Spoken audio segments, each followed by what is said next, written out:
ஒரு ஊரில் ஒரு ஏழை வசித்து வந்தான்.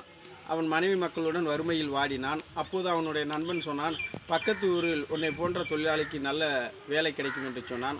அதன்படி பக்கத்து ஊருக்கு வேலைக்கு கேட்டு போனான். அங்கே நகர தூய்மை செய்கிற வேலை கிடைத்தது. அதன் மூலம் அவனுக்கு சம்பளமும் கிடைத்தது.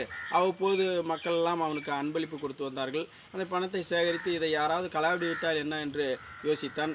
உடனே அந்த ஊரில் நேர்மையானவர், நல்லவர் என்று பெயர் பெற்ற ஒரு நீதிபதியிடம் சென்றான். இந்த பணத்தை பத்திரமா வைத்திருங்க ஐயா, நான் ஊருக்கு போகும்போது வாங்கிக் கொள்கிறேன் என்று அவரிடம் கொடுத்தான். அவர் இந்த தொழிலாளியை ஏமாற்றி விடலாம் என்று எண்ணத் தொடங்கினான். அதுபோல் இவனுக்கு போதுமான அளவு பணம் சேர்ந்தவுடன் மனைவி மக்களை பார்ப்பதற்காக முடிவெடுத்தான். அப்போது அந்த நீதிபதியிடம் கொடுத்த பணத்தை கேட்க போனான். யார் நீ?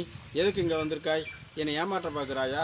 மரியாதையாக போய்விடு, இல்லை என்றால் என் பணியாட்களை விட்டு அடித்து உதைத்து சிறையில் தள்ளிவிடுவேன் என்று எச்சரிக்கை செய்தார். ஐயோ, வாயை கட்டி வைத்த கட்டி சேர்த்த பணத்தை இப்படி இல்லை என்று சொல்கிறாரே, நான் அவரிடம் கொடுத்தேன், கொடுக்க மாட்டார் என்று இந்த ஊரில் சொன்னால் யார் நம்புவார் என்று புலம்பிக் கொண்டே வந்தான். அவன் தூய்மை செய்கிற தெருவுக்கு வந்தான். ஒரு பெண்மணி அவனை பார்த்து, ஏன் இப்படி இருக்கிறாய் என்று கேட்டால், அவன் நடந்த விவரத்தை சொன்னால், ஒன்றுமில்லை, இன்று மாலை நான் அந்த நீதிபதி வீட்டிற்கு போகிறேன், எனக்கு பிறகு நீ வா என்று ஒரு யோசனை சொன்னார். அவள் போகும்பொழுது தனது வேலைக்காரியிடம் ஒரு ரகசியத்தை சொல்லிவிட்டு சென்றார். உடனே அந்த நீதிபதி வீட்டுக்கு அந்த பெண்மணி போனால், ஐயா, என் கணவர் வேலை தேடி வெளியூருக்கு போய்விட்டார், ரொம்ப நாளை ஆகிவிட்டது, அவரை பார்ப்பதற்கு அவர் சென்ற ஊருக்கு நானும் போகிறேன், இந்த தங்க நகையெல்லாம் யாரிடமும் ஒப்படைக்க வேண்டும், நீங்கள் தான் இந்த ஊரில் நேர்மையானவர், அதனால் இந்த தங்க நகையை உங்களிடம் கொடுக்கிறேன் என்று அந்த பெட்டியை திறந்து காமித்தால், அப்போது அந்த தொழிலாளி வந்தான்.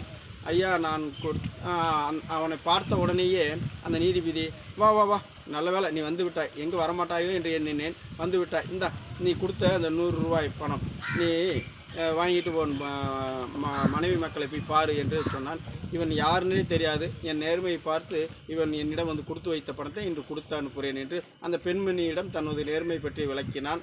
அந்த நேரத்தில் அந்த பெண்மணியுடைய வேலைக்காரியை, அம்மா, ஐயா வந்துட்டாரு, உங்களை உடனே கூட்டிகிட்டு வர சொல்லியிருக்காரு என்று சொன்னதையும் அந்த பெண்மணி சொன்னால், ஐயா, உங்கள் வீட்டிற்கு வந்த நேரம் என் கணவர் வந்து விட்டார், இந்த நகைக்கு இப்போது பாதுகாப்பு இல்லை என்று சொல்லி கிளம்பினாள். இப்பொழுது நீதிபதி, ஐயையோ, இருந்த 100 பணத்தை விட்டுவிட்டோம், அந்த நகைக்காக இதை விட்டுவிட்டோம் என்று வருந்தினான். இதிலிருந்து என்ன தெரிகிறது என்றால், ஏமாற்றக்கூடாது என்பது புலனாகிறது. நன்றி.